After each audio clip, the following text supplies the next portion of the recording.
माहिया माहिया माहिया।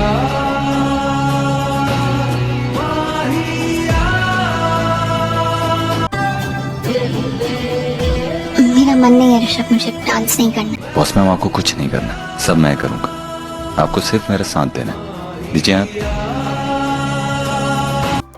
भाग्यश्री और ऋषभ जाते हैं अपने दोस्त के बर्थडे पार्टी में। वहाँ पर बहुत ही ज़्यादा शॉकिंग होता है भाग्यश्री क्योंकि वहाँ पर उसका एक्स बॉयफ्रेंड भी आता है उस पार्टी में। जैसे ही वो आवाज़ देता है उसे पिछले दिन सारे याद आने लगते हैं कि वो किस तरह से उसे धोखा दिया था। भाग्यश्री ने उसके लिए उसका घर छोड़ा था, उसकी फैमिली से लड़ना शुरू कर दिया था और वो घर छोड़कर आ गई थी।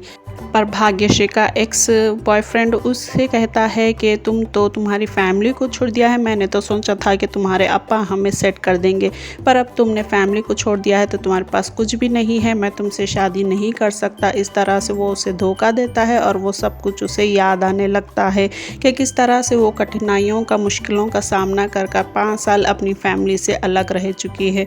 वहीं दोनों ऋषभ और भाग्यश्री आते हैं अपने दोस्त की पार्टी में। वहाँ उसका एक्स बॉयफ्रेंड उसे तंग करने लगता है। तब ऋषभ आकर कहता है कि तू जिसे तंग कर रहा है वो मेरी वाइफ है।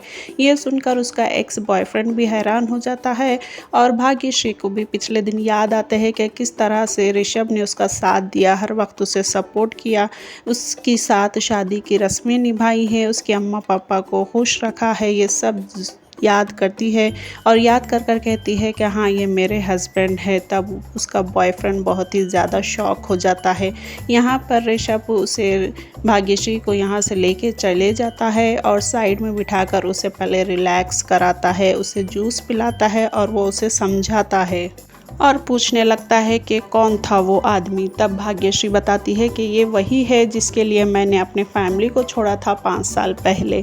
तब ऋषभ उसे अच्छी तरह से समझाता है कि चाहे आपके दिल में कितना भी दर्द हो, मुश्किल हो, गम हो या कुछ भी हो, कभी भी आगे वाले को ये समझ नहीं आना चाहिए। उस तरह से हमें रहना चाहिए, तभी हम आसानी से जी सकते हैं। इस तरह से उसे समझाता है, उसे कंफर्ट फील कराता है और उसे जूस पिलाकर रिलैक्स कराता है।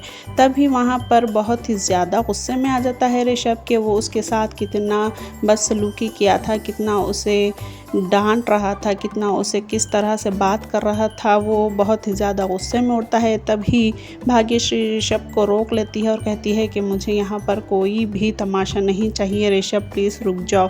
तभी ऋषभ भाग्यश्री की बात सुनकर रुक जाता है। पर क्या भाग्यश्री का एक्स बॉयफ्रेंड दोनों के बीच कोई दूरी लाएगा? देखना बहुत ही इंटरेस्टिंग होगा। बड़े अच्छे लगते हैं, हमें बहुत ही ज़्यादा अपडेट्स देखने को मिलेंगे, बहुत ही ट्विस्ट एंड टर्न भी इसी तरह से देखने को मिलेंगे। इसी तरह के नए अपडेट्स और ट्विस्ट एंड टर्न बड़े अच्छे लगते हैं कि जानने के लिए हमारे चैनल को सब्सक्राइब करें यूनिक स्टोरी 17 और वीडियो पसंद आई तो लाइक करें।